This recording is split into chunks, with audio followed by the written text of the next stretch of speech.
15 फरवरी को फिर हमला, गाजा में बची मौत की घंटी। 15 महीने की जंग में 61,000 से ज्यादा फिलिस्तीनी गाजा युद्ध में मारे गए। 15 महीने से ज्यादा की जंग में हमास के 30,000 से ज्यादा लड़ाके मारे गए। 15 महीने के बाद जब युद्ध विराम शुरू हुआ तो लगा युद्ध विराम के पहले चरण के 42 दिन में इजरायली सेना और हमास के लड़ाके एक दूसरे पर गोली नहीं चलाएंगे। लेकिन पिछले 48 घंटे में साबित हो चुका है कि इजरायली सेना बेहद तेज रफ्तार से गाजा पर बहुत बड़ा हमला करने जा रही है। खबर है कि प्रधानमंत्री नेतन्याहू और राष्ट्रपति ट्रंप ने तय कर लिया है कि गाजा से सारे फिलिस्तीनियों को हटाने के बाद गाजा से हमास का पूरी तरह से सफाया कर दिया जाएगा।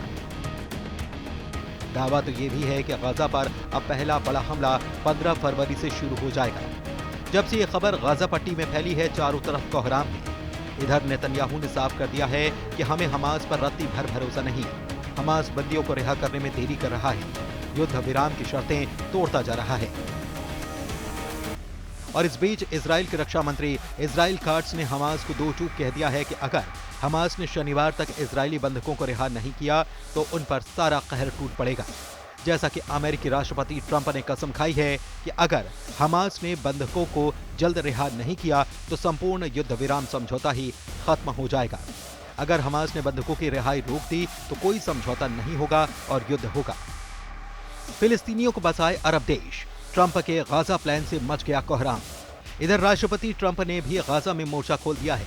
भूख से बिलबिलाते, बीमारियों से कराहते और मौसम की मार झेलते फिलिस्तीनियों का रहनुमा बनने के लिए कोई तैयार नहीं है। ट्रंप ने अपनी फिलिस्तीनी चाल से अरब देशों पर गाजा युद्ध थोपना शुरू कर दिया है। खबर है कि मिस्र, सऊदी अरब, जॉर्डन पर ट्रंप ने दबाव बनाना शुरू कर दिया है कि वो अपने अपने देशों में 23 लाख फिलिस्तीनियों को अस्थायी कैंपों में बसाएं। जानकारों का दावा है कि ट्रंप का गाजा प्लान 2 स्टेट समाधान के लिए मौत की घंटी है। पूरे अरब में तबाही का कारण भी बन सकता है।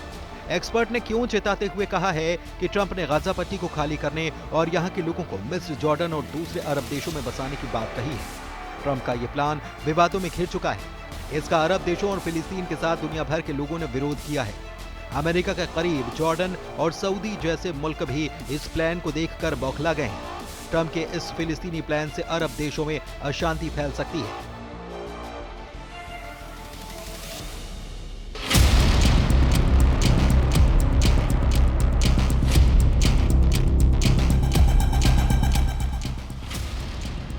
एक्सपर्ट्स का मानना है कि ट्रंप ने भले प्लान पेश कर दिया हो, लेकिन इस पर आगे बढ़ना लगभग असंभव होगा। गाजा में 23 लाख से ज्यादा लोग हैं। इनमें कई हजार हमास, PIJ और दूसरे सशस्त्र समूहों के सदस्य हैं। इजराइल से लगातार लड़ रहे इन लड़ाकों को अपनी जमीन छोड़ने पर मजबूर करने का कोई तरीका अमेरिका के पास नहीं है। अमेरिका अगर फिलिस्तीनियों को गाजा से जबरन हटाने का प्रयास करेगा तो विद्रोह भड़कना तय है, और इससे निपटना कितना मुश्किल होगा उसे वो अफगानिस्तान में देख चुका है।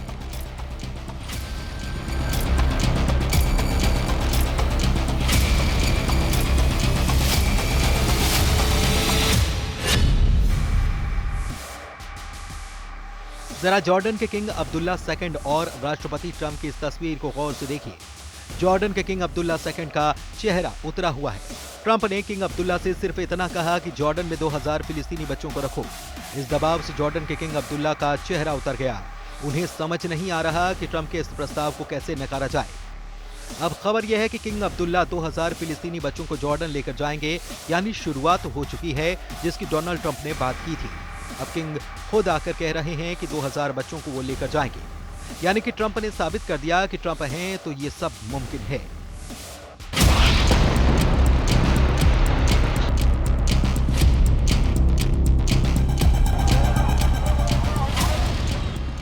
अगर जंग के लिहाज से देखा जाए तो इजराइल ने गाजा के एक बड़े इलाके पर पूरी तरह से कंट्रोल कर लिया है।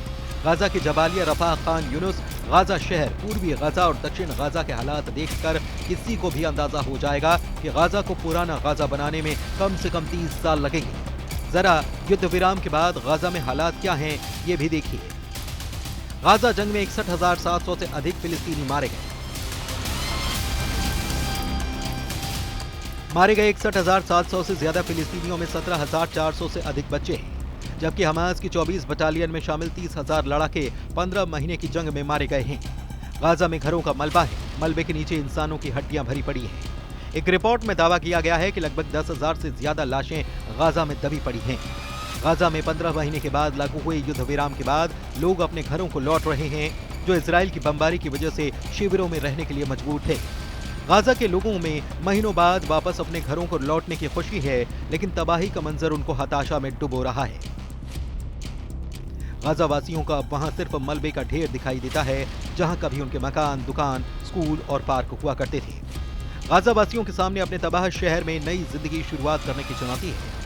मानवीय मामलों के संयुक्त राष्ट्र के कार्यालय की रिपोर्ट कहती है कि गाजा पट्टी में युद्ध के चलते 4,36,000 से ज्यादा इमारतें बमबारी में पूरी तरह तबाह हो गईं और 2,76,000 इमारतों को नुकसान हुआ। गाजा की 90% आबादी इस युद्ध के चलते विस्थापित हुई है। एक अनुमान के मुताबिक गाजा की तबाह इमारतों का मलबा हटाने में ही 10 साल लग सकते हैं। अब देखना होगा कि क्या इजराइल 15 फरवरी से हमला दोबारा शुरू कर देगा या फिर ट्रंप के गाजा प्लान के तहत अरब देशों में फिलिस्तीनियों को भेजना शुरू कर दिया जाएगा।